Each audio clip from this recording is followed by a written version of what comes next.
औखा रस्ता ना खादा। ये गल बाबा जी के गुरु कह रहे हैं, गुरु दत्तात्रेय जी कह रहे, बाबा जी के गुरु बाबा जी की कह रहे, झूठी जोत कमाया औखा रस्ता ना खादा। एक बारी तू भी गुल में बाल का कपार दिल सोना नादा। जोगी जोत कमाया औखा रस्ता ना खादा। एक बारी तू भी गुल में बाल का कपार दिल सोना नादा। जोगी जोत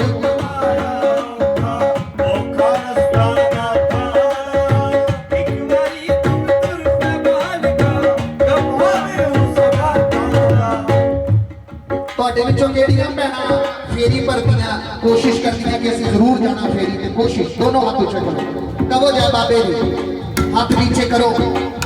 तुसी ये ना सोचियो कि असं सेवा कर रही वा, सेवा पौना हरी बाबा जी ने भी करनी पई अपने गुरु की, एवें नहीं मन्ने। गुरु दत्तात्रेय ने भी सेवा करवाई है पौना हरी तो, बड़ी बड़ी औखी सेवा। स्नान करना गुरु दत्तात्रेय जी ने करके ते पानी भरना पौना हरी ने ते जेड़ा गुजरात जूनागढ़ दे अखाड़े कुंड बनिया कुंड, वो हजारां पौड़ियां उतर के है, जिवें शाह तलाइयां तो ऊपर गुफा के ऊपर कुंड है ना, 1400 पौड़ी बाबे भरथरी दे लंगर तो थल्ले 1400 पौड़ी उतरी है, उत्थे कुंड बनिया जिथे बाबा जी स्नान करके पेट के अंदर बह के बंदगी करते सी। अज भी वो पेट उत्ते है, अज भी कुंड है। इत्थे जूनागढ़ दे अखाड़े च कुंड सी जिथों पानी भर के गुरु स्नान करते सी। सोचो कितने हजार पौड़ियां रोज चढ़निया रोज उतरनिया। ते फिर गुरु जी ने कहा बैठो बालका नाम जपो। ते कई साल गुरु जी वापस नहीं आए डेरे च, ते पौना हरी बाबा जी बह के रब रब करते रहे। पिंडे ते परनियां बन गई, पिंडे ते मिट्टी इकट्ठी हो गई, गोदी च घाह उग गया।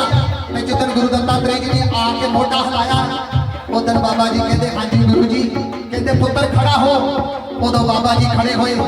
गुरु दत्तात्रेय कहते बालका वो तू खड़ा ही नहीं होया, तू नाम जपन बैठा सी, हिलिया ही नहीं। तेरे पिंडे ते परनियां बन गई, मिट्टी के ढेर बन गए, गोदी च घाह हो गया, तू उठिया क्यों नहीं? बाबा जी हाथ जोड़ के कहते गुरु जी तुसी बैठा के गए सी, खड़े होने का हुक्म नहीं सी दिता, ते गुरु ने बैठाया। ते कितने साल बाबा जी बैठे रहे।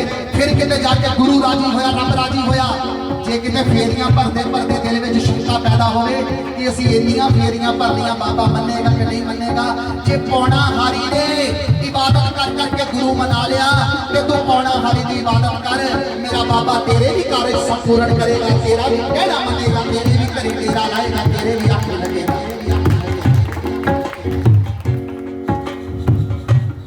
हुण बाबा जी छोटे छोटे हाथ जोड़ के, 5 साल का बच्चा छोटे छोटे हाथ जोड़ के कहते गुरु जी होर की करना पवेगा, होर की करना पवेगा।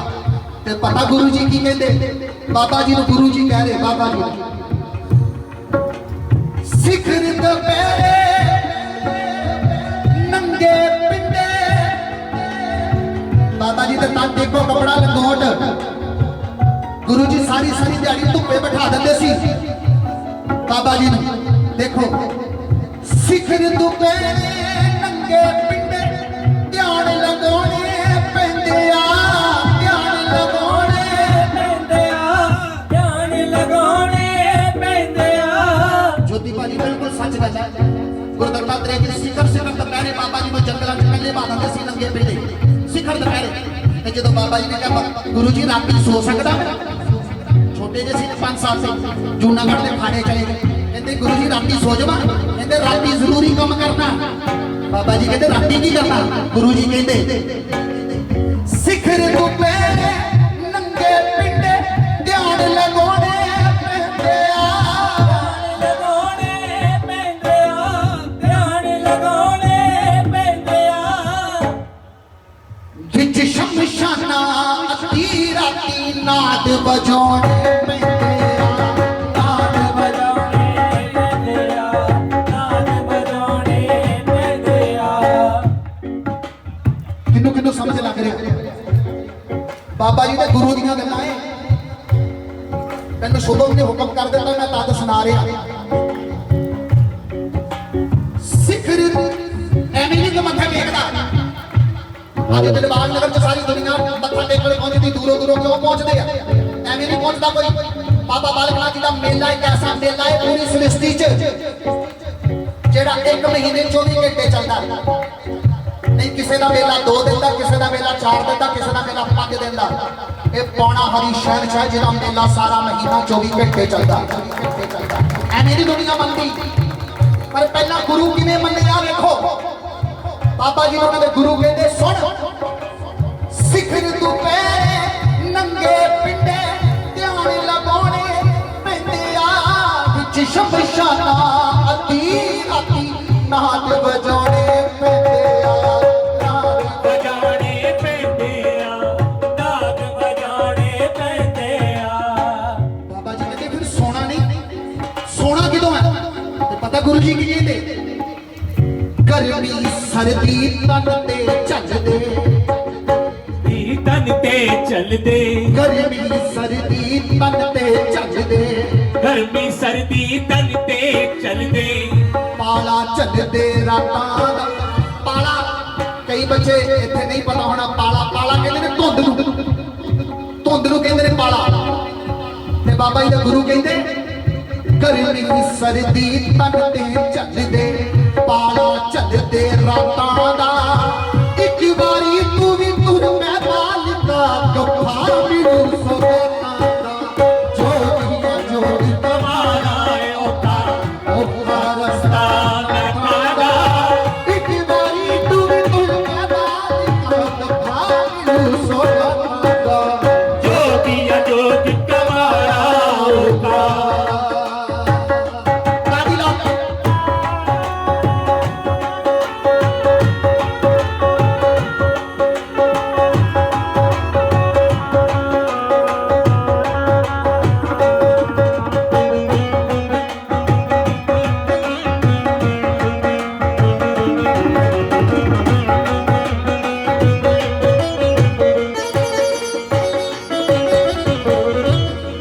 ਗੁਰੂ ਦੱਤਾਤਰੇय ਜੀ ਕਹਿੰਦੇ ਜਦੋਂ ਤੁਸੀਂ ਨਾਥ ਬਣ ਜਾਓਗੇ, ਨਾਥ ਗੁਰੂ ਜੀ ਕਹਿੰਦੇ ਬਾਲਕਾ ਜਦੋਂ ਤੂੰ ਨਾਥ ਬਣ ਗਿਆ ਫਿਰ ਅਸੀਂ ਤੈਨੂੰ ਭੇਜਾਂਗੇ ਲੋਕਾਂ ਦੇ ਘਰਾਂ ਵਿੱਚ ਆਟਾ ਤੇ ਗੁੜ ਮੰਗਣ। ਜਿੱਦਾਂ ਜੋਤੀ ਗਾਂਧੀ ਜੀ ਨੇ ਫੇਰੀ ਸੱਦੀ ਨਾ, ਪਕਵਾਨ ਪਕਵਾਏ ਆ, ਪਰ ਸ਼੍ਰੀ ਰਾਮ ਮੂਰਤੀ ਜੀ ਨੇ ਪਕਵਾਨ ਨਹੀਂ ਲੈ ਕੇ ਜਾਣੇ। ਪਕਵਾਨ ਸੰਗਤ ਦੇ, ਮਠਿਆਈ ਸੰਗਤ ਦੀ, ਇਹ ਤੰਬੂ ਕਨਾਤਾ ਸੰਗਤ ਦੀਆਂ। ਰਾਮਮੂਰਤੀ ਭਾਜੀ ਸੋਨੂ ਵਰਮਾ ਜੀ ਨੇ ਆਟਾ ਤੇ ਗੁੜ ਲੈਣਾ ਮੰਗ ਕੇ, ਇਹਨਾਂ ਨੂੰ ਦੇਣਾ ਪੈਣਾ ਇੱਥੇ ਖੜੇ ਹੋ ਕੇ ਦਰਵਾਜ਼ੇ 'ਚ, ਕਿਉਂਕਿ ਨਾਥ ਆਟਾ ਤੇ ਗੁੜ ਲੈਂਦੇ ਆ। ਹੁਣ ਆਟਾ ਤੇ ਗੁੜ ਕਿਉਂ ਲੈਂਦੇ ਆ? ਇਹ ਫਿਰ ਗੱਲ ਲੰਬੀ ਹੋ ਜਾਏਗੀ। ਪਹਿਲਾਂ ਮੈਂ ਗੁਰੂ ਜੀ ਦੀ ਗੱਲ ਸੁਣਾਵਾਂ। ਲੈ ਦੱਸੋ, ਕਹਿੰਦੇ ਸੁਣਾਈ ਜੋ ਅਸੀਂ ਵੇਲੇ ਆ। ਗੱਲ ਤੁਹਾਡੇ ਵੇਲਿਆਂ ਦੀ ਥੋੜੀ ਹੈ ਜਨਾਬ। ਜਿੱਦਾਂ ਤੁਸੀਂ ਡੀਕਦੇ ਸੀ ਨਾ ਦਰਵਾਜ਼ੇ 'ਚ ਬਾਰ-ਬਾਰ ਜਾ ਕੇ, ਹਲੇ ਰਾਤ ਤੱਕ ਕਈ ਪਰਿਵਾਰ ਐਸੇ ਜਿਹੜੇ ਝਾਤੀਆਂ ਮਾਰਦੇ ਆ ਸੜਕਾਂ ਤੇ, ਸਾਡਾ ਬਾਬਾ ਨਹੀਂ ਆਇਆ, ਸਾਡਾ ਜੋਗੀ ਨਹੀਂ ਆਇਆ, ਸਾਡਾ ਸ਼ਹਿਨशाह ਨਹੀਂ ਆਇਆ। ਸਾਰਿਆਂ ਨੂੰ ਸਮਾਂ ਦੇਣਾ। ਲੋ ਸੁਣਿਓ ਇੱਕ ਵਾਰੀ। ਬਾਬਾ ਜੀ ਕਹਿੰਦੇ ਅੱਛਾ ਗੁਰੂ ਜੀ ਫਿਰ ਕੀ ਕਰਨਾ ਪਊਗਾ ਜਦੋਂ ਮੈਂ ਗੁੜ ਤੇ ਆਟਾ ਮੰਗਾਂਗਾ? ਕਹਿੰਦੇ ਗੁੜ ਆਟਾ ਮੰਗ, ਪਰ ਜਦੋਂ ਕੋਈ ਨਾਰੀ ਆਟਾ ਗੁੜ ਦੇਣ ਆਈ, ਜਦੋਂ ਕੋਈ ਭੈਣ ਆਟਾ ਗੁੜ ਦੇਣ ਆਈ, ਮਾਂ ਆਟਾ ਗੁੜ ਦੇਣ ਆਈ, ਉਦੋਂ ਪਤਾ ਕੀ ਕਰਨਾ? ਕਹਿੰਦੇ ਜੀ ਕੀ ਕਰਨਾ? ਸੁਣੋ। ਜਿਹੜੀਆਂ ਭੈਣਾਂ ਗੁਫਾ ਤੇ ਕਦੀ ਗਈਆਂ ਕਹੋ ਜੈ ਬਾਬੇ ਦੀ। ਜੈ ਬਾਬੇ। ਇੱਕ ਭੈਣ ਨੇ ਕਿਹਾ ਬਾਬਾ ਜੀ ਦੇ ਦਰਬਾਰ ਜਾ ਕੇ ਮੱਥਾ ਕਿਉਂ ਟੇਕਣਾ? ਨਾਰੀ ਤੇ ਮੂਰਤੀ ਦੇ ਕੇ ਖੜੀ ਨਹੀਂ ਹੋ ਸਕਦੀ। ਬਾਬਾ ਜੀ ਦੀ ਮੂਰਤੀ ਦੇ ਕੋਲ ਨਾਰੀ ਪਹੁੰਚਦੀ ਨਹੀਂ। 10 ਕਦਮ ਦੂਰ ਗੁਫਾ ਦੇ ਉੱਤੇ ਇੱਕ ਜਗ੍ਹਾ ਬਣੀ ਹੈ ਜਿੱਥੇ ਨਾਰੀ ਖੜੀ ਹੋ ਕੇ ਮੱਥਾ ਟੇਕਦੀ ਹੈ। ਇੱਕ ਭੈਣ ਨੇ ਕਿਹਾ ਮੈਂ ਨਹੀਂ ਉਸ ਪੌਣਾ ਹਰੀ ਨੂੰ ਮੰਨਦੀ ਜਿਹੜਾ ਬਾਬਾ ਨਾਰੀ ਦਾ ਸਤਿਕਾਰ ਹੀ ਨਹੀਂ ਕਰਦਾ। ਜਿਹੜਾ ਬਾਬਾ ਨਾਰੀ ਦਾ ਸਤਿਕਾਰ ਨਹੀਂ ਕਰਦਾ ਮੈਂ ਨਹੀਂ ਮੰਨਦੀ। ਜਦੋਂ ਪੌਣਾ ਹਰੀ ਨੂੰ ਪੁੱਛਿਆ ਬਾਬਾ ਜੀ ਤੁਸੀਂ ਨਾਰੀ ਦਾ ਸਨਮਾਨ ਨਹੀਂ ਕਰਦੇ? ਉਦੋਂ ਪੌਣਾ ਹਰੀ ਜੀ ਕਹਿੰਦੇ ਮੈਨੂੰ ਮੇਰੇ ਗੁਰੂ ਨੇ ਕਿਹਾ ਸੀ ਕਿ ਨਾਰੀ ਤੇਰੇ ਕੋਲੋਂ 10 ਕਦਮ ਦੂਰ ਹੋਣੀ ਚਾਹੀਦੀ ਹੈ। ਕਹਿੰਦੇ ਮੈਂ 10 ਕਦਮ ਦੂਰ ਰੱਖਿਆ, ਗੁਫਾ ਤੇ ਆਉਣ ਤੋਂ ਰੋਕਿਆ ਨਹੀਂ, ਦਰਸ਼ਨ ਪਾਉਣ ਤੋਂ ਰੋਕਿਆ ਨਹੀਂ, ਝੋਲੀ ਭਰਾਉਣ ਤੋਂ ਰੋਕਿਆ ਨਹੀਂ, ਸਿਰਫ ਆਪਣੇ ਕੋਲੋਂ 10 ਕਦਮ ਦੂਰ ਕੀਤੇ। ਉਹ ਨਾਰੀ ਕਹਿਣ ਲੱਗੀ 10 ਕਦਮ ਦੂਰ ਕਿਉਂ ਕੀਤੇ? ਬਾਬਾ ਜੀ ਕਹਿੰਦੇ ਮੇਰੇ ਗੁਰੂ ਨੇ ਕਿਹਾ ਸੀ ਇਸ ਸ੍ਰਿਸ਼ਟੀ ਦੀ ਹਰ ਇੱਕ ਨਾਰੀ ਤੇਰੀ ਮਾਂ ਲੱਗਦੀ ਏ ਤੇ ਤੂੰ ਉਹਨਾਂ ਦਾ ਪੁੱਤਰ ਲੱਗਦਾ ਹੈ। ਨਾਥਾਂ ਦੀ ਨਾਰੀ ਮਾਂ ਲੱਗਦੀ ਏ। ਕਹਿੰਦੇ ਭਾਵੇਂ ਤੇਰੇ ਤੋਂ ਛੋਟੀ ਵੱਡੀ ਤੇਰੀ ਮਾਂ ਤੂੰ ਪੁੱਤਰ। ਬਾਬਾ ਜੀ ਕਹਿੰਦੇ ਮੈਨੂੰ ਪਤਾ ਸੀ ਮੇਰੀ ਗੁਫਾ ਤੇ ਮੇਲੇ ਲੱਗਣੇ ਨੇ, ਕਰੋੜਾਂ ਲੋਕਾਂ ਨੇ ਮੱਥਾ ਟੇਕਣ ਆਉਣਾ, ਨਾਰੀ ਵੀ ਆਏਗੀ। ਪਰ ਅਗਰ ਕਿਸੇ ਨਾਰੀ ਨੇ ਮੇਰੇ ਪੈਰਾਂ ਨੂੰ ਹੱਥ ਲਾ ਦਿੱਤਾ ਤੇ ਜਦੋਂ ਪੁੱਤ ਮਾਂ ਕੋਲੋਂ ਮੱਥਾ ਟਿਕਾਉਂਦਾ ਏ ਨਰਕਾਂ ਦਾ ਭਾਗੀਦਾਰ ਬਣ ਜਾਂਦਾ ਏ। ਮੈਂ ਇਸ ਕਰਕੇ 10 ਕਦਮ ਦੂਰ ਖੜੇ ਕੀਤਾ, ਆਉਣ ਤੋਂ ਰੋਕਿਆ ਨਹੀਂ। ਭੈਣੋ, ਤੁਹਾਡਾ ਦਰਜਾ ਮਾਂ ਦਾ ਤੇ ਬਾਬਾ ਪੁੱਤਰ, ਉਹ ਤੁਸੀਂ ਪਿਆਰ ਪਾ ਕੇ ਤੇ ਵੇਖੋ, ਪੁੱਤ ਕਹਿ ਕੇ ਤੇ ਵੇਖੋ, ਭਰਾ ਕਹਿ ਕੇ ਤੇ ਵੇਖੋ, ਬਾਪੂ ਕਹਿ ਕੇ ਤੇ ਵੇਖੋ।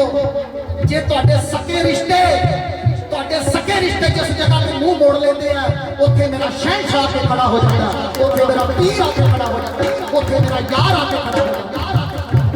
ਫਿਰ ਬਾਬਾ ਜੀ ਦੇ ਗੁਰੂ ਕਹਿੰਦੇ, ਗੁਰੂ ਕੀ ਕਹਿੰਦੇ? ਨਾਰੀ ਨੂੰ ਮਾਂ ਭੈਣ ਹੈ ਕਹਿਣਾ, ਨਾਰੀ ਨੂੰ ਮਾਂ ਭੈਣ ਹੈ ਕਹਿਣਾ, ਵੱਡੀ ਭਾਵੇਂ ਛੋਟੀ ਆ, ਵੱਡੀ ਭਾਵੇਂ ਛੋਟੀ ਆ, ਵੱਡੀ ਭਾਵੇਂ ਛੋਟੀ ਆ। ਕਾਮ ਕ੍ਰੋਧ ਮੋਹ ਮਾਇਆ ਛੱਡ ਕੇ ਕੱਸਣੀ ਪੈਣੀ ਲੰਗੋਟੀ ਆ, ਕੱਸਣੀ ਪੈਣੀ ਲੰਗੋਟੀ ਆ, ਕੱਸਣੀ ਪੈਣੀ ਲੰਗੋਟੀ ਆ। ਤੁਹਾਨੂੰ ਪਤਾ ਬਾਬਾ ਜੀ ਦਾ ਲੰਗੋਟ ਕਿਉਂ ਬੰਨੀ ਜਾਂਦੀ ਹੈ? ਕਿਉਂ ਬੰਨਦੇ ਲੰਗੋਟ? ਕਹੋ ਜੈ ਬਾਬੇ ਦੀ। ਜਦੋਂ ਕੋਈ ਪੀਰ ਮੇਲਾ ਕਰਾਉਂਦਾ, ਉਸ ਤੋਂ ਪਹਿਲਾਂ ਕੁਸ਼ਤੀਆਂ ਕਰਾਉਂਦਾ, ਕੁਸ਼ਤੀਆਂ ਘੋਲ ਕਰਾਉਂਦਾ। ਕਦੀ ਉਸ ਪੀਰ ਨੂੰ ਜਾ ਕੇ ਪੁੱਛੋ ਕਿ ਪੀਰਾ ਤੁਸੀਂ ਕੁਸ਼ਤੀ ਤੇ ਘੋਲ ਕਿਉਂ ਕਰਾਉਂਦੇ ਹੋ? ਕੁਸ਼ਤੀ ਦਾ ਕੀ ਮਤਲਬ ਹੈ? ਤੇ ਜਦੋਂ ਪੀਰਾਂ ਦੇ ਡੇਰੇ 'ਚ ਅਖਾੜੇ 'ਚ ਪਹਿਲਵਾਨ ਲੜਦੇ ਆ ਤੇ ਪਹਿਲਵਾਨਾਂ ਦੇ ਕੀ ਪਾਇਆ ਹੁੰਦਾ? ਲੰਗੋਟ। ਤੇ ਭੋਲੇਨਾਥ ਦੇ ਕੀ ਪਾਇਆ? ਲੰਗੋਟ। ਉਹੀਓ ਲੰਗੋਟ ਕਿਹਨੂੰ ਮਿਲਿਆ? ਬਾਲਕਨਾਥ ਨੂੰ। ਉਹੀਓ ਬਾਲਕਨਾਥ ਦਾ ਲੰਗੋਟ ਫਕਰਾਂ ਕੋਲ, ਤੇ ਫਕਰਾਂ ਨੇ ਘੋਲ ਕਰਾਏ ਕੁਸ਼ਤੀ ਦੇ ਤੇ ਪਹਿਲਵਾਨਾਂ ਦੇ ਲੰਗੋਟ। ਤੇ ਜਿਹੜਾ ਲੰਗੋਟ ਦਾ ਪੱਕਾ ਨਾ ਹੋਵੇ ਉਹ ਪਹਿਲਵਾਨੀ ਦਾਅ ਪੇਚ ਨਹੀਂ ਸਿੱਖ ਸਕਦਾ। ਇਸ ਕਰਕੇ ਜਿਹਨੇ ਸਰੀਰ ਨਹੀਂ ਸਾਂਭਿਆ ਉਹ ਧਰਮ ਕੀ ਸਾਂਭੇਗਾ? ਉਹ ਜਿਹਨੇ ਆਪਣਾ ਆਪ ਨਹੀਂ ਸਾਂਭਿਆ ਉਹ ਚੌਂਕੜੇ ਕੀ ਸਾਂਭੇਗਾ? ਹੁਣ ਲੰਗੋਟ ਦੀ ਵੀ ਬੜੀ ਵੱਡੀ ਕਹਾਣੀ ਹੈ। ਜੇ ਮੈਂ ਹੁਣ ਲੰਗੋਟ ਦੀ ਕਹਾਣੀ ਸੁਣਾਉਣ ਲੱਗਾ ਤੇ ਫਿਰ ਸ਼ਾਮ ਪੈ ਜਾਣੀ। ਹੁਣ ਮੈਂ ਵਿੱਚ ਨਿਸ਼ਾਨੀਆਂ ਦੇਈ ਜਾਣੀਆਂ। ਫਿਰ ਜਿੱਦਾਂ ਕਿਤੇ ਵਕਤ ਮਿਲਦਾ ਗਿਆ ਆਪਾਂ ਸਾਰੀਆਂ ਕਿਤਾਬਾਂ ਸਾਂਝੀਆਂ ਕਰ ਲੈਣੀਆਂ। ਕਹੋ ਜੈ ਬਾਬੇ ਦੀ। ਨਾਰੀ ਨੂੰ ਮਾਂ ਭੈਣ ਹੈ ਕਹਿਣਾ, ਵੱਡੀ ਭਾਵੇਂ ਛੋਟੀ ਆ, ਵੱਡੀ ਭਾਵੇਂ ਛੋਟੀ ਆ, ਵੱਡੀ ਭਾਵੇਂ ਛੋਟੀ ਆ। ਕਾਮ ਕ੍ਰੋਧ ਮੋਹ ਮਾਇਆ ਛੱਡ ਕੇ ਕੱਸਣੀ ਪੈਣੀ ਲੰਗੋਟੀ ਆ, ਕੱਸਣੀ ਪੈਣੀ ਲੰਗੋਟੀ ਆ, ਕੱਸਣੀ ਪੈਣੀ ਲੰਗੋਟੀ ਆ। ਨਾਥਾਂ ਨੇ ਕਦੇ ਫਰਕ ਨਾ ਰੱਖਿਆ, ਕਦੇ ਫਰਕ ਨਾ ਰੱਖਿਆ। ਤੁਹਾਨੂੰ ਪਤਾ ਬਾਬਾ ਜੀ ਦੇ ਮੰਦਿਰ 'ਚ ਭਾਗ ਗਰੀਬ ਨੂੰ ਵੀ ਲੱਗਦੇ ਆ, ਅਮੀਰ ਨੂੰ ਵੀ ਲੱਗਦੇ ਆ। ਇਹ ਗੱਲ ਪੌਣਾ ਹਾਲੀ ਨੂੰ ਕਿੰਨੇ ਸਮਝਾਈ? ਉਹਨਾਂ ਦੇ ਗੁਰੂ ਨੇ। ਉਹਨਾਂ ਨੇ ਕਿਹਾ ਨਾਥਾਂ ਨੇ ਕਦੇ ਫਰਕ ਨਾ ਰੱਖਿਆ, ਕਦੇ ਫਰਕ ਨਾ ਰੱਖਿਆ।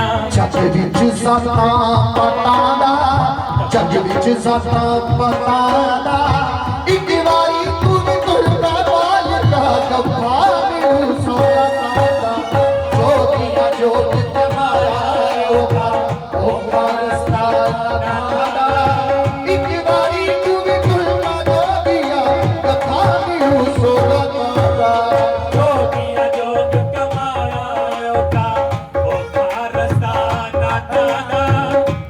ਵਾਰੀ ਤੂੰ ਕੱਪਾ ਮੈਨੂੰ ਸੋਇਆ ਕਾਂਦਾ। ਅੱਛਾ ਸੁਣੋ, ਕਿਹਨੂੰ ਬਾਬਾ ਜੀ ਦੇ ਗੁਰੂ ਦੀਆਂ ਸ਼ਰਤਾਂ ਚੰਗੀਆਂ ਲੱਗੀਆਂ? ਕਿਹਨੂੰ ਪਤਾ ਲੱਗਾ ਗੁਰੂ ਧਾਰਨਾ ਬਹੁਤ ਔਖਾ? ਕਿਹਨੂੰ ਪਤਾ ਲੱਗਾ ਨਾਰੀ ਦੂਰ ਕਿਉਂ ਖੜੀ ਹੁੰਦੀ ਹੈ? ਕਿਹਨੂੰ ਪਤਾ ਲੱਗਾ ਲੰਗੋਟ ਕਿਉਂ ਬੰਨੀ ਜਾਂਦੀ? ਕਹੋ ਜਾ ਬਾਬੇ ਦੀ। ਤੇ ਜਦੋਂ ਇੰਨੀਆਂ, ਹੱਲੇ ਮੈਂ ਅੱਧਾ ਭਜਨ ਸੁਣਾ ਰਿਹਾ ਕਿਉਂਕਿ ਸਮਾਂ ਘੱਟ ਹੈ, ਜਦੋਂ ਇੰਨੀਆਂ ਗੱਲਾਂ ਦੱਸੀਆਂ ਫਿਰ ਗੁਰੂ ਜੀ ਪਤਾ ਕੀ ਕਹਿੰਦੇ? ਬਾਬਾ ਜੀ ਨੂੰ ਦੇਖੋ ਕੀ ਕਹਿੰਦੇ? ਇਹ ਸ਼ਰਤਾਂ ਮਨਜ਼ੂਰ ਜੇ ਤੈਨੂੰ ਫਿਰ ਗੁਰੂ ਮੰਤਰ ਦੱਸਾਂਗੇ, ਫਿਰ ਗੁਰੂ ਮੰਤਰ ਦੱਸਾਂਗੇ, ਫਿਰ ਗੁਰੂ ਮੰਤਰ ਦੱਸਾਂਗੇ। ਕਹਿੰਦੇ ਤੈਨੂੰ ਮੰਤਰ ਫੇਰ ਦੱਸਣਾ ਜੇ ਤੂੰ ਹਰ ਨਾਰੀ ਨੂੰ ਮਾਂ ਕਹੇਗਾ। ਤੈਨੂੰ ਮੰਤਰ ਤਦ ਦੱਸਣਾ ਜੇ ਤੂੰ ਲੰਗੋਟ ਨੂੰ ਕਸ ਪੂਰੀ ਰੱਖੇਗਾ। ਤੈਨੂੰ ਮੰਤਰ ਤਦ ਦੱਸਣਾ ਗੁਰੂ ਮੰਤਰ ਜੇ ਤੂੰ ਧੁੱਪੇ ਬਹਿ ਕੇ ਨਾਮ ਜਪੇਗਾ। ਤੈਨੂੰ ਮੰਤਰ ਤਦ ਦੱਸਣਾ ਜੇ ਤੂੰ ਧੁੰਦ ਦੇ ਵਿੱਚ ਬਹਿ ਕੇ ਨਾਮ ਜਪੇਗਾ। ਤੈਨੂੰ ਮੰਤਰ ਤਦ ਦੱਸਣਾ ਰਾਤ ਨੂੰ ਸ਼ਮਸ਼ਾਨ ਪਹੁੰਚ ਕੇ ਨਾਦ ਵਜਾਏਗਾ, ਸ਼ੰਖ ਵਜਾਏਗਾ, ਸਾਰੇ ਕੰਮ ਕਰ ਲੇਗਾ 5 ਸਾਲ ਦਾ ਬੱਚਾ ਕਹਿੰਦਾ ਹਾਂ ਬਾਬਾ ਜੀ ਕਰ ਲਾਂਗਾ ਤੁਸੀਂ ਮੈਨੂੰ ਗੁਰੂ ਮੰਤਰ ਦੇ ਦਿਓ ਕਹੋ ਜਾ ਬਾਬੇ ਜੀ ਜੀ ਸ਼ਰਤਾਂ ਮਨਜ਼ੂਰ ਜੇ ਤੈਨੂੰ ਫਿਰ ਗੁਰੂ ਮੰਤਰ ਦੱਸਾਂਗੇ ਫਿਰ ਗੁਰੂ ਮੰਤਰ ਦੱਸਾਂਗੇ ਫਿਰ ਗੁਰੂ ਮੰਤਰ ਦੱਸਾਂਗੇ ਗੌਤਮ ਜੀ ਲੱਖਾਂ ਪਾਪੀ ਤਾਰੀ ਇੰਨਾ ਯੋਗ ਚ ਕੱਸਾਂਗੇ ਇੰਨਾ ਯੋਗ ਚ ਕੱਸਾਂਗੇ ਐਨਾ ਯੋਗ ਚ ਦੱਸਾਂਗੇ ਓ ਇੰਨਾ ਯੋਗ ਚ ਕੱਸਾਂਗੇ ਐਨਾ ਯੋਗ ਚ ਦੱਸਾਂਗੇ ਤੈਨੂੰ ਇੰਨਾ ਯੋਗ ਚ ਕੱਸਾਂਗੇ ਐਨਾ ਯੋਗ ਚ ਦੱਸਾਂਗੇ ਓ ਨਾ ਖਾਣੇ ਕਦੇ ਫਰਕ ਕਰ ਤੇਰਾ ਗਰਮੀ ਸਰਦੀ ਤੱਕਦੇ ਚੱਲਦੇ ਗਰਮੀ ਸਰਦੀ ਤੱਕਦੇ ਚੱਲਦੇ ਪਾਲਾ ਚੱਲਦੇ ਰਾਤਾਂ ਦਾ ਇੱਕ ਵਾਰੀ ਤੂੰ ਵੀ ਮੁਰਦਾ ਬਾਲ ਦਾ ਗੱਫਾ ਮੈਨੂੰ ਸੋਤਾ ਦਾ ਜੋਗੀਆਂ ਜੋਗ ਕਮਾਇਆ ਔਖਾ ਰਸਤਾ ਦਾ ਇੱਕ ਵਾਰੀ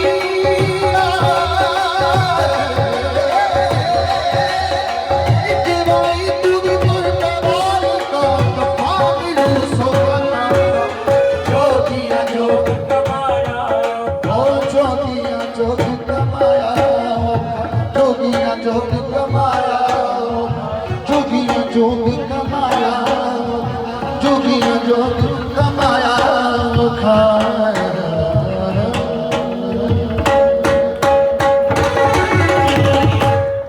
ਉਹ ਸੱਚੇ ਦਰਬਾਰ ਕੀ ਜੈ ਉਹ ਸਾਰੀ ਸੰਗਤ अपनी अपनी जगह पे खड़े हो जाओ बाबा जी का धोना लगेगा। उस तो